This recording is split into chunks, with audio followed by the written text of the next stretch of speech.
Well, hello and welcome to EDU. I'm Eric DeRise. Today, I'm going to show you a 10-step video about the value of validation mechanisms in online education.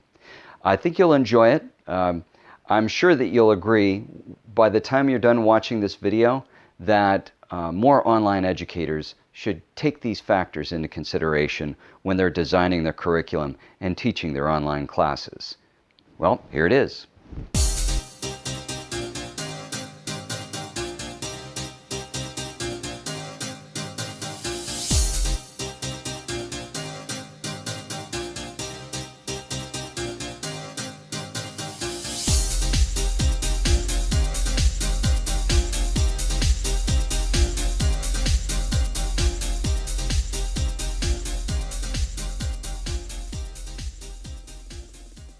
The goal of this lesson is to teach distance education instructors and designers the value of validation in teaching students at a distance, the methods by which to practice it, and the methods by which to teach and encourage students to practice it with each other. This way, distance education instructors and designers can increase student engagement and motivation in the distance education classroom. According to dictionary.com, the word validation is a verb, which means to make valid, to substantiate, or to confirm. It is a way of giving an official sanction, confirmation, or approval to. Synonyms of the word include authenticate, verify, or prove. If you break it down to the word valid, which is an adjective, it means sound, just, well-founded, producing the desired results, effective, having force, weight, or cogency, authoritative, legally sound, effective, or binding. So, how would that apply to students? Students are social beings. They have a very strong desire to belong to a group. This desire can be applied to distance education, and the desire to belong in a distance education community can drive learning. This social interaction can create a sense of belonging, which is a form of validation. And when peers and mentors interact with students, acknowledging and encouraging each other, which are also forms of validation, the motivation to participate is increased because that desire to belong is also increased by the very fact that they know that they can get the validation through this process within this environment. So, distance education is heavily dependent on various forms of validation from professors as well as classmates because of the fact that students are not physically within their learning community. Instead, they have to work autonomously. These forms of validation often come in the form of required peer reviews or feedback. When so many students are used to going to a physical classroom full of people, these extra efforts to create a socially active and positive distance environment are necessary.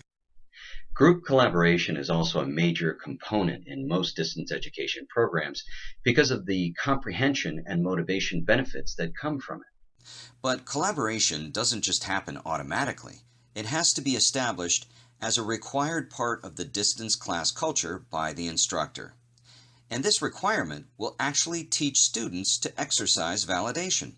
This is why a positive distance learning community is essential in creating a successful distance education classroom. It not only helps to keep students engaged, but it also helps them to stay motivated in distance education because of the positive social interaction in the classroom. All of these efforts act as various forms of validation. Examples of validation by instructors could include statements such as, "Great post," or "I understand what you mean," or "You really put a lot of thought into this." These statements should come from the perspective of a mentor.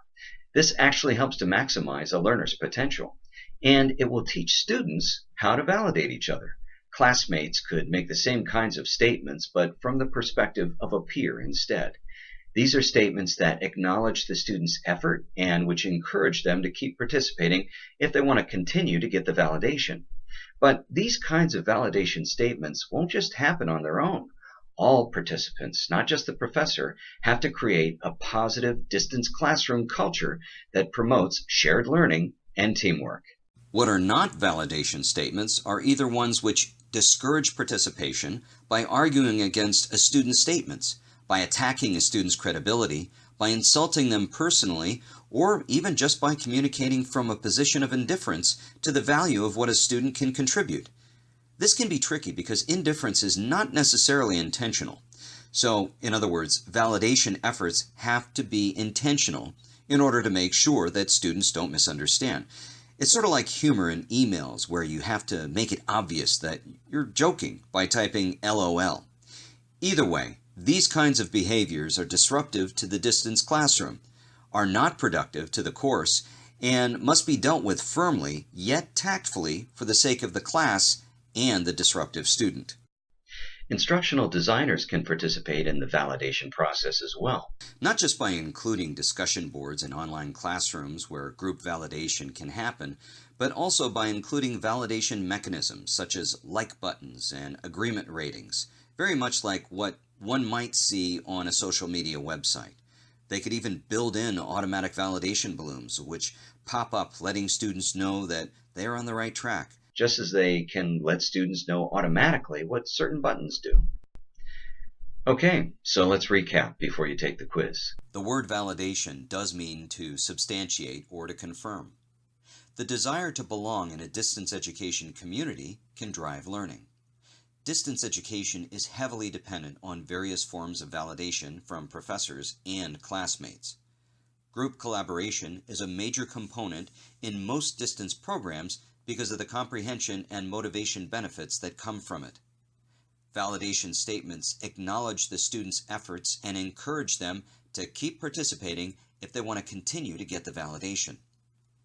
Communicating with a tone of indifference is not a form of validation.